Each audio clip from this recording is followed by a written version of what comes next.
Children, in the previous video, we have seen that oxygen gets transported throughout the body cells with the help of respiratory pigment hemoglobin present in red blood cells. Now, the question arises, what will happen if deficiency of hemoglobin is caused? Now, children, deficiency of hemoglobin will lead to a disease called as anemia. And during this disease, what happens? Oxygen carrying capacity of the blood in the body decreases, which in turn decreases the rate of respiration, because we all know that for respiration to occur uninterrupted, to occur properly, continuous supply of oxygen is required. So less number of hemoglobin means less number of oxygen molecule will get transported into the cells, and so rate of respiration will get decreased, and thus the less energy will be available to the body, and the person will feel weak, lethargic, and unable to perform heavy physical work.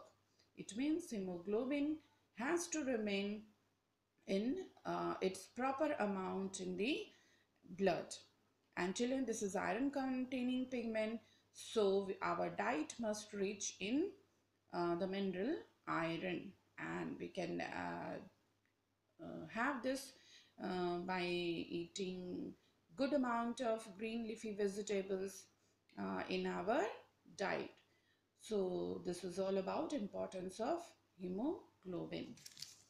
Now children, the very last topic under respiration is the mechanism of breathing.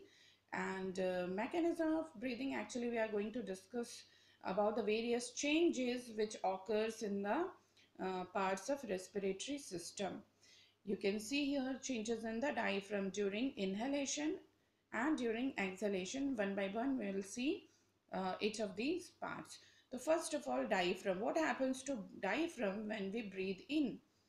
The diaphragm contracts and flattens downwards, and at the same time during exhalation, when we breathe out, diaphragm gets relaxed and moves upward to the dome shape.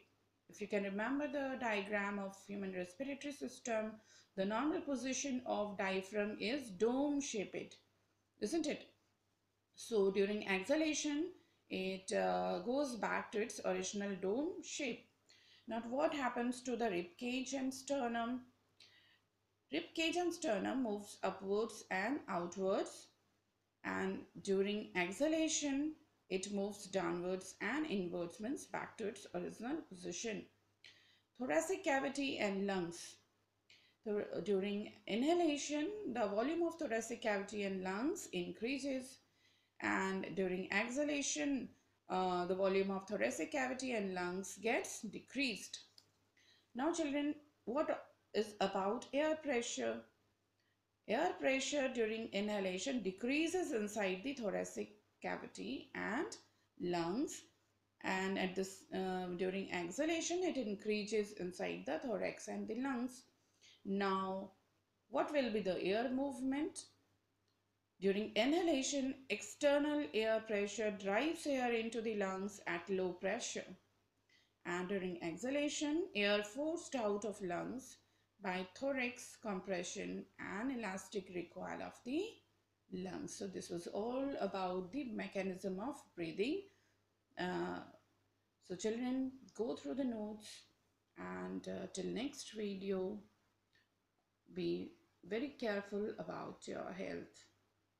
Goodbye.